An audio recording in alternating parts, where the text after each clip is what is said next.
But with regard to what's happening in our public today, we've had 50 years of family destruction through unilateral divorce. And what I look at is this: divorce is not an innocent thing. Divorce in the Old Testament is actually referred to in the concept of bloodshed. A man to divorce his wife would be to stain his hands with blood of his wife. And in our society today, if a woman divorces her husband for no good reason, it's the exact same thing. It is bloodshed.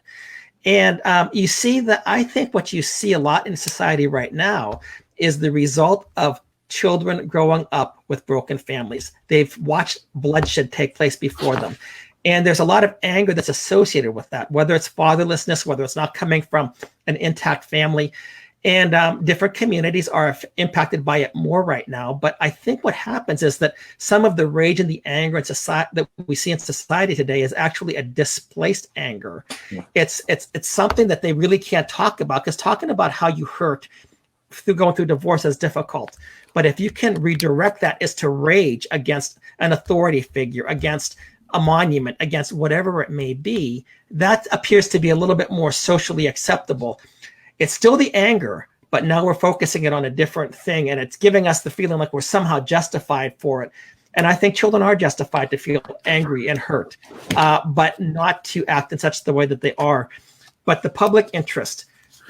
Well, if I can respond to that real quick before we move on, because you raise a really important point, and I think Dr. Jennifer Roback Morse, part of the founder of Ruth Institute, has said this a number of times, that one of the issues with divorce is the fact, and children having to split between parents, is the issue of never understanding and never witnessing and never learning the skills of conflict resolution.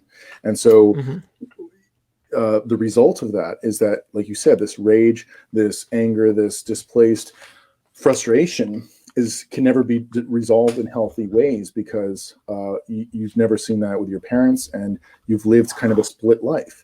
And so all of this dissociation and internal fracture leads to having to kind of manifest and express this in unhealthy ways.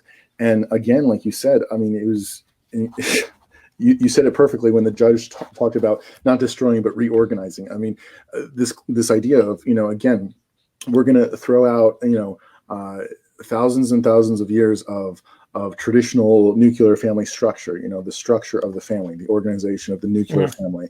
We're going to redefine it and, reorganize and experiment on human history here.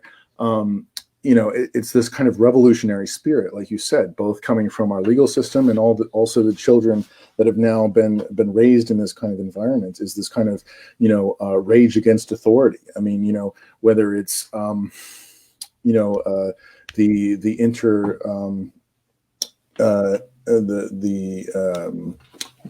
interactions between husband and wife when it comes to authority, or children against parents, or, this LGBT militant type effect, trying to, their stated goal is to destroy the family. Well, how do they destroy marriage? Well, by making their rights a part of this whole traditional view of family life. And so what we're seeing is really this kind of revolutionary spirit against traditional authority and structure.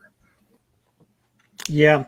So, when in many instances, when there is a divorce, not all instances, but in many instances, there ends up being children who get disconnected from their father.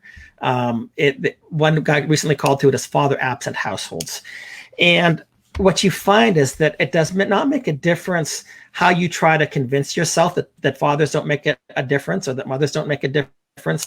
The children know, I need a father, I need a mother. And it doesn't make a difference whether you're a girl growing up or a boy growing up. But when you look at some of the things that happen from this father absence, children are still looking for somebody to provide that type of love and acceptance. And what do? Where do they find it? In many instances, they find it in gangs. They find it in homie. They find it in joining something where, yes, you have to do these things to be accepted by us. You've got to meet our initiation rights, in a sense, whether it's being beaten up, whether it means going out. And in some gangs, actually, taking somebody's life. And that shows that you're now eligible to become a member of our gang. You'll do anything for this acceptance. So instead of having a good father there, and even if it's a mediocre father, a mediocre father is better than no father, but you see what's happening in our society today. And I think that with 50 years of family destruction, we are reaping what we have sown. And if we cannot see that, it's because we have chosen to ignore it. This destruction that people the stuff that's going through in our society right now is a direct impact, a direct result from what we've seen take place with the issue of unilateral divorce.